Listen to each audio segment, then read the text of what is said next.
வணக்கம். இது வழக்கு. வயதுக்கு வந்த பிள்ளைகளிடம் பாலியல் தொல்லை. கைதான தந்தை பதற வைக்கும் வாக்குமூலம். பெற்ற மகளையே பாலியல் தொல்லைக்கு ஆட்படுத்திய கொடூர தந்தை சிறைபிடிக்கப்பட்ட தகவல் கிடைத்ததுமே அந்த ஊருக்கு விரைந்தோம். ஆம், அவர்கள் சொன்ன அதிர்ச்சி தகவல் உதிரத்தை உறைய வைக்கிறது. நகரத்தின் நச்சுப்படியாத அந்த கிராமத்தில் ஒரு சிறிய வீட்டில்தான் அந்த கொடூரம் நடந்தேறியிருக்கிறது. அந்த வீட்டுக்கு வழிகேட்டு சென்று அங்கிருந்தவர்களிடம் பேசிய போது பல அதிர்ச்சி தகவல்களை சொன்னார்கள். அவர் வீட்டுக்கு அருகே கிடந்த அந்த துண்டுச்சீட்டுதான் அந்த பள்ளி சிறுமிகள் இந்த விஷயத்தை வெளியில் சொல்ல காரணமாய் அமைந்தது. ஆம், பொறுத்து பொறுத்து பார்த்த அந்த மகள் சைல்டு ஹெல்ப்லைனுக்கு தகவல் அனுப்பி தனது தந்தையை வசமாக மாட்டியிருக்கிறார். இதோ காவல்துறையிடம் மாட்டியிருக்கும் இந்த நபர்தான் அந்த இழிவு செயலை செய்ததாக வழக்கு பதியப்பட்டிருக்கிறது. ஏண்டா இப்படி பண்ற? எங்கேயாச்சும் ஓடி போய் தொலைடா, என்ன சங்கடம் பண்ணாதடா அப்படின்னு திட்டன. பையன் இந்த மாதிரி தப்பு பண்ணிக்கிறான், நீ போட்டு போடுறீ, நீ போட்டு போடுக்க தெரியும், நீ போட்டு போடுக்க தெரியும், பிள்ளை காய பிடிச்சிருக்கான், பிள்ளை காய பிடிச்சிருக்கான்னு எதுவுமே சொல்லவே இல்லை. வந்ததான் சப்பு சப்பு சப்பு சப்பு சப்புன்னு அடி அண்ணு அடிச்சுட்டு நீ மாவன போட்டு கொடுக்காது, மாவன போட்டு கொடுக்காது, மாவன போட்டு கொடுக்காது, அடி என்ன அடி அந்த குழந்தை சாகுல 9 மாசம் குழந்தை சாகுல அந்த 5வது படிக்குது அந்த பிள்ளைய பாடுகளா தூக்கிட்டு போய் எனக்கு வளர்த்துற மாதிரி அப்பயே ஆஸ்பத்திரியா தூக்கிட்டு போய் அப்பயும் நான் கொண்டு வந்தா கூட எனக்கு ஒரு பாவமும் இல்லை. சேலம் மாவட்டம் ஓமலூரை அடுத்துள்ள சங்கீதப்பட்டியைச் சேர்ந்தவர் பெருமாள். கட்டிட தொழிலாளியான இவருக்கு 2 பெண் குழந்தைகளும் 1 ஆண் குழந்தையும் இருக்கிறது. மாட்டுக்காரனூர் அரசு பள்ளியில் 10ஆம் வகுப்பு படித்து வரும் மூத்த பெண் மற்றும் இளைய மகள்கள் இருவரும் அடிக்கடி தனது தந்தையால் பாலியல் தொல்லைக்கு ஆளானதாக கூறப்படுகிறது. பாலியல் தொல்லைக்கு ஆளானதை வெளியில் சொல்ல அச்சப்பட்ட அந்த சிறுமிகள் தங்களை விடுதியில் சேர்க்குமாறு வற்புறுத்தி வந்திருக்கிறார்கள்.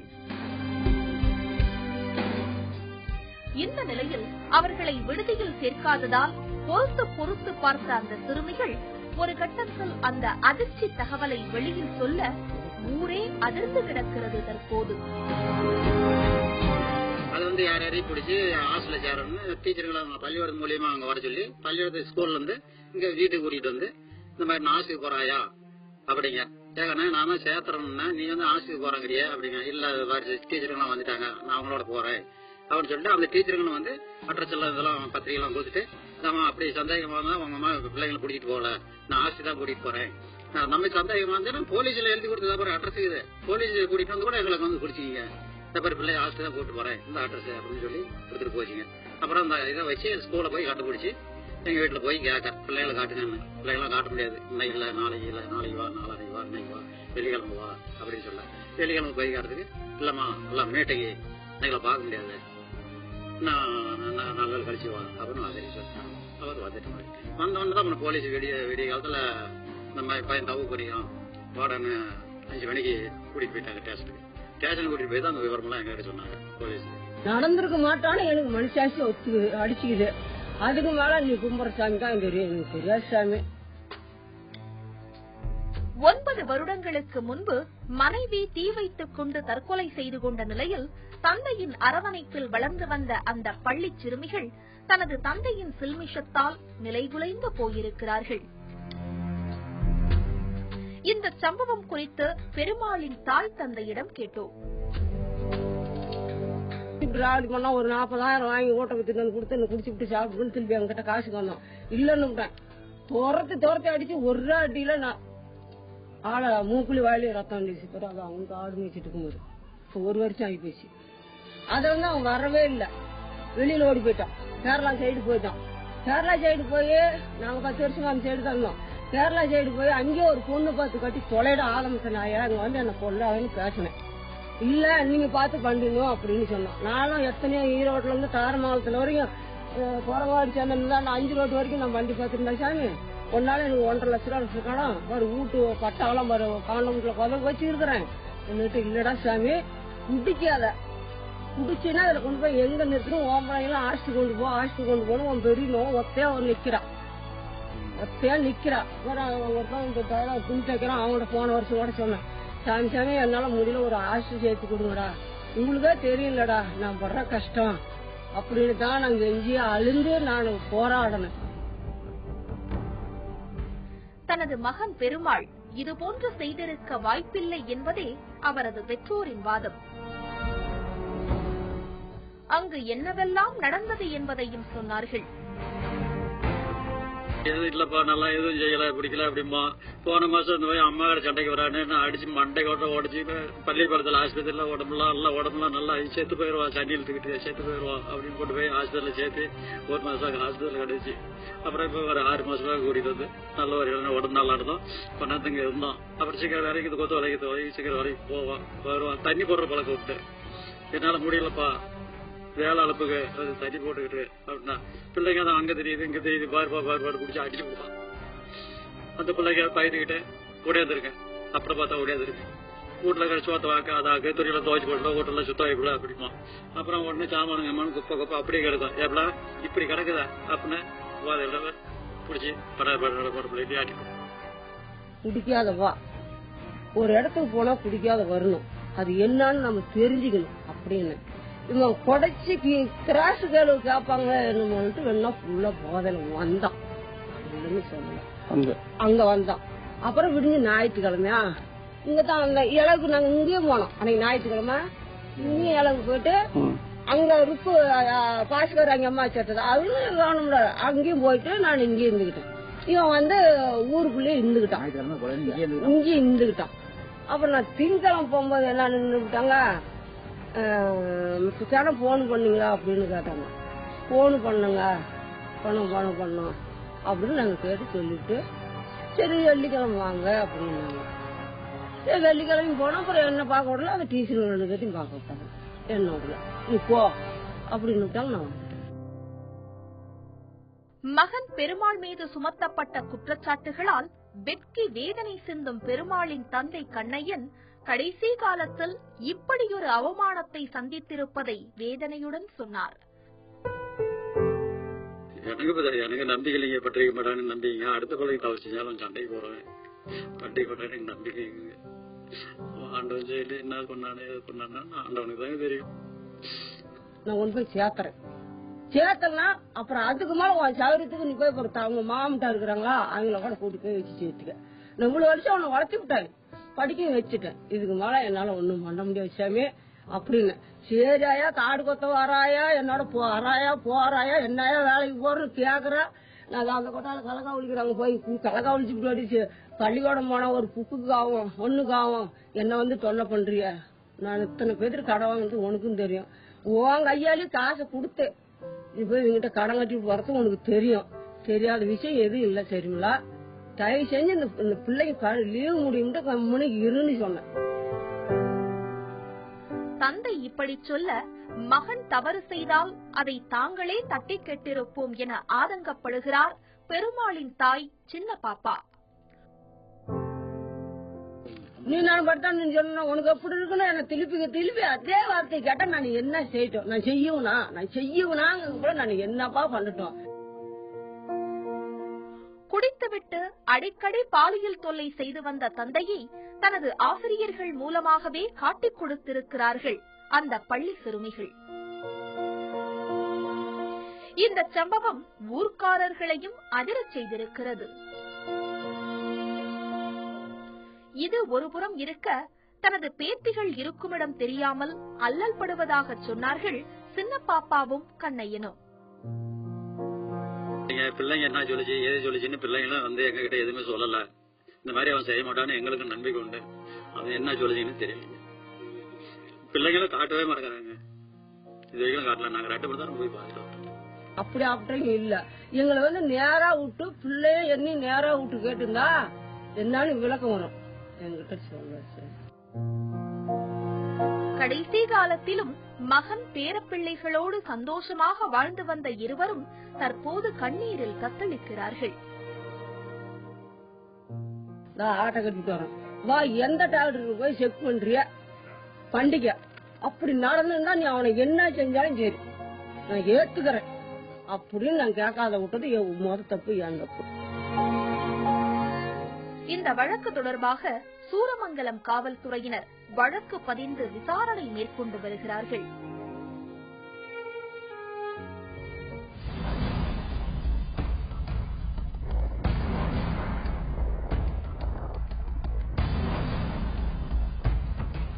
அவர்கள் நினைத்தது போலவே அந்த பெண்ணை கண்டம் துண்டமாக வெட்டி சாய்த்துவிட்டு தப்பையோடு இருந்தார்கள் அன்று. ஆம், மழை பெய்து ஓய்ந்திருந்த நேரம் அந்த சாலையில் கொலை பயம். சீர்காழி பைபாஸ் சாலையில்தான் அது நடந்தேறியிருந்தது. காவல்துறையினர், பொதுமக்கள் என பலரும் அந்த சாலையில் குவிந்துவிட தொடர் பதற்றம். கார் கண்ணாடிகள் உடைக்கப்பட்டிருந்தன. பின் சீட்டில் அமர்ந்திருந்தவரைத்தான் இழுத்து போட்டு வெட்டியிருக்கிறார்கள். அது ஊருக்கு ஒதுக்குப்புறம் உள்ள சாலை என்பதால் பாலத்தின் அருகே மறைந்திருந்து வெட்டியிருக்கிறார்கள். தீவிர விசாரணையில் இறங்கியது காவல்துறை. ஆம்புலன்ஸ் வரவழைக்கப்பட்டு அந்த உடலை அப்புறப்படுத்தவும் தயாரானார்கள். வழிநெடுக போக்குவரத்து நெரிசல். ஒரு வழியாக அந்த உடலை ஆம்புலன்ஸுக்கு கொண்டு வந்து பிரேத பரிசோதனைக்காக சீர்காழி அரசு மருத்துவமனைக்கு அனுப்பி வைத்தார்கள். உடலை மருத்துவமனைக்கு அனுப்பிய பிறகும் காவல்துறை குற்றவாளிகளை கண்டுபிடிக்க தீவிர சோதனையில் ஈடுபட்டது. ஆம், கார் முழுவதும் தடயங்களை தேடினார்கள். நிலைகுலைந்து போயிருந்த அந்த நேரத்தில் அந்த வாகனத்தை ஓட்டி வந்தவரிடம் என்ன நடந்தது என்பதை கேட்டறிந்தோம். நாங்க காரைக்கால் டிஆர்பட்டிலேருந்து வரோங்க. சென்னை போயிட்டு இருக்கோம். சீர்காழியில அவுட்ரு பைபாஸ் கிட்ட வரும்போது இந்த பாலத்தில் வரும்போது பின்னாடி வேகமா ஒரு ஸ்கார்பியோ மோதினுச்சு. ஸ்லோ பண்ணதுக்குள்ள வண்டி நின்றுச்சு, ஆட்டோமேட்டிக் வண்டி நின்றுச்சு. பின்னாடி ஓவர்டேக் பண்ணிட்டு ஒரு ஸ்கார்பியோ நின்றுது கட்டுன்னு. அதுலேருந்து ஒரு 10 பேர் உடையாந்து முகமடி போட்டிருந்தாங்க. கிளாஸ் உடச்சு எல்லா கிளாஸையும் உடைச்சாங்க. உடச்சாங்கன்னா பின்னாடி அவங்க இழுத்து போட்டு வச்சுட்டாங்க. நட்டநடு சாலையில் வெட்டி போடப்பட்டிருந்த பெண் யார்? கொலை செய்துவிட்டு தப்பியோடிய மர்ம கும்பல் எங்கே? இந்த கேள்விகளுக்கெல்லாம் பல்வேறு அதிர்ச்சி தகவல்கள் கிடைத்தன.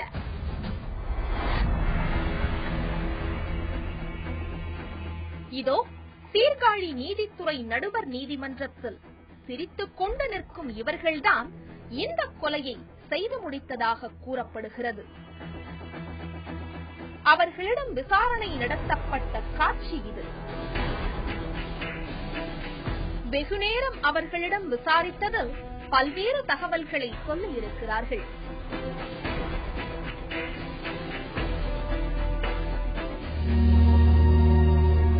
காரைக்காலை அடுத்த திருப்பட்டினம் வெள்ளாளன் தெருவைச் சேர்ந்த ராமு என்கிற ராதாகிருஷ்ணனின் மனைவி வினோதா.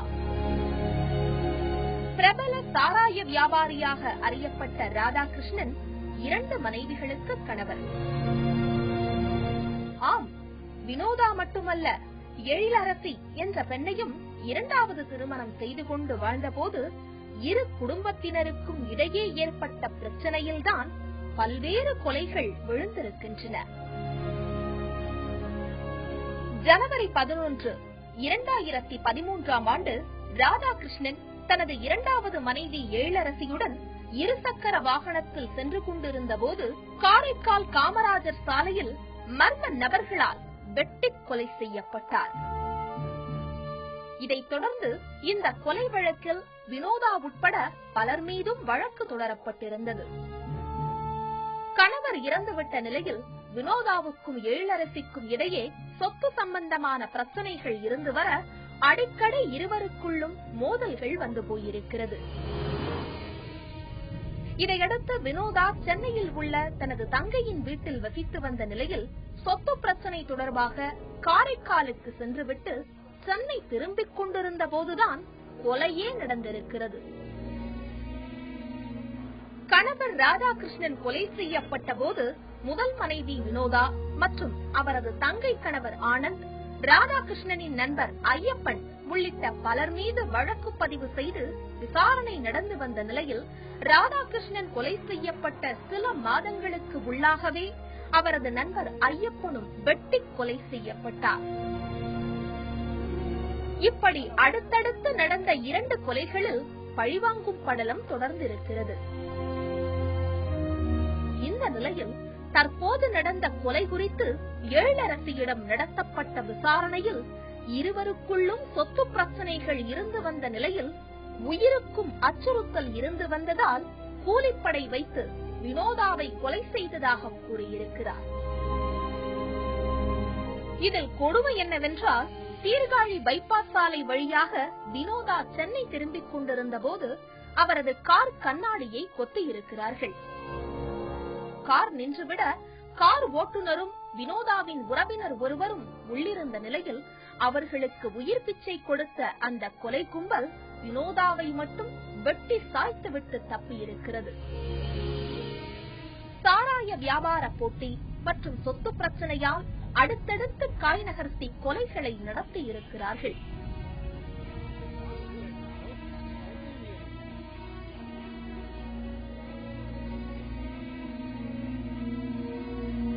இந்த கொலை தொடர்பாக தொடர்ந்து விசாரணை நடந்து வருகிறது. கொலையாளிகள் தப்பிச் சென்ற வாகனமும் பறிமுதல் செய்யப்பட்டிருக்கிறது.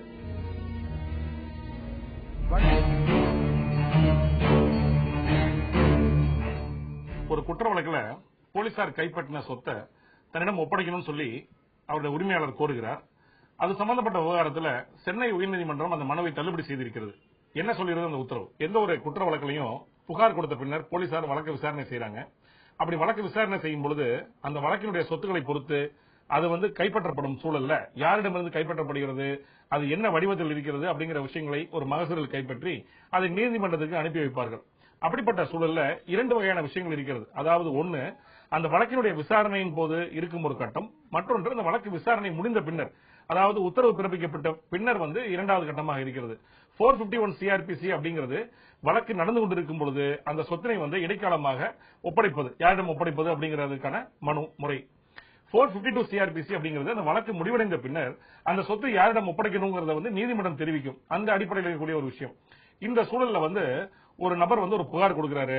அந்த புகார் ஒரு வாசுதேவ நல்லூருங்கிற ஒரு காவல் நிலையத்தில் வழக்கு பதிவு செய்யப்படுகிறது. 420 IPC அடிப்படையில் வழக்கு பதிவு செய்யப்படுகிறது. வழக்கு விசாரணையில முதல்ல எஃப்ஐஆர்ல 2 பேர் பேரும், அதன் பின்னர் வழக்கு விசாரணையில இன்னும் 2 பேருடைய பேரும் தெரிய 4 பேர்கள் அந்த வழக்கில் சேர்க்கப்படுகிறார்கள். அவர்கள் கைது செய்யப்படுகிறார்கள். கைது செய்யப்பட்டு 1,85,000 ரூபாய் பெருமானம் உள்ள சொத்தானது கைப்பற்றப்படுகிறது போலீசாரால். அது மகசூல் கைப்பற்றப்பட்டு நீதிமன்றத்துக்கு அனுப்பி வைக்கப்படுகிறது. அப்போ அந்த வழக்கு நடந்து கொண்டிருக்கிறது. சார்ஜ் ஷீட் ஃபைல் பண்ணிடுறாங்க.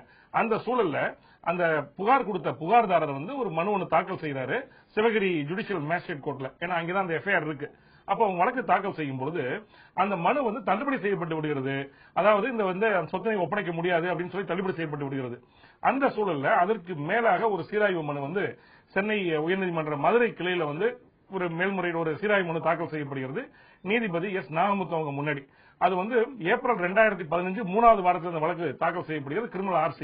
அந்த வழக்குல மனுதாரர் சொல்றாரு, குறிப்பிடுறாரு, நான் புகார் கொடுத்தேன், அதுல வழக்கு பதிவு செய்யப்பட்டது, 4 நபர்கள் வழக்கில் சேர்க்கப்பட்டனர், 1,80,000 ரூபாய் கைப்பற்றப்பட்டது, சொத்து கைப்பற்றப்பட்டது, அது சிவகிரி நீதிமன்றத்தில் நடுவர் நீதிமன்றத்துக்கு அது அனுப்பி வைக்கப்பட்டிருக்கிறது. நான் ஒரு மனு ஒன்று தாக்கல் செஞ்சேன், ஆனா சொத்து இன்னும் ஒப்படைக்கவில்லைன்னு சொல்றாரு. அப்போ வழக்கை விசாரித்த மதுரை உயர்நீதிமன்றம் அது ஒரு கேள்வி ஒன்று எழுப்புகிறது.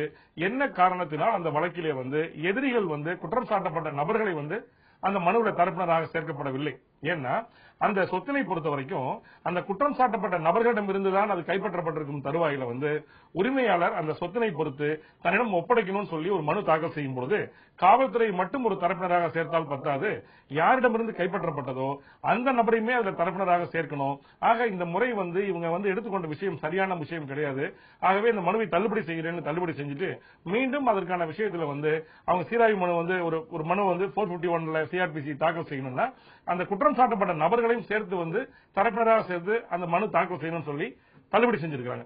ஆக அந்த அடிப்படையில் நீதிமன்றத்தினை பொறுத்த வரைக்கும் ஒருவேளை குற்றம் சாட்டப்பட்ட நபர்களிடமிருந்து ஏதேனும் சொத்து கைப்பற்றப்பட்டால் ஒரு ஓனர் உரிமையாளர் அந்த சொத்தினை நீதிமன்றத்தின் உத்தரவின் வாயிலாக பெறும் ஒரு தருவாயில அதுல அவங்க தாக்கல் செய்யக்கூடிய உரிய மனுவுல குற்றம் சாட்டப்பட்ட நபர்களையும் சேர்க்கணும் தான் சட்டம் எதிர்பார்க்கிறது. மீண்டும் வேறொரு வழக்கோடு உங்களை சந்திக்கிறோம். அதுவரை தொடர்ந்து இணைந்திருங்கள் தந்தி தொலைக்காட்சியுடன்.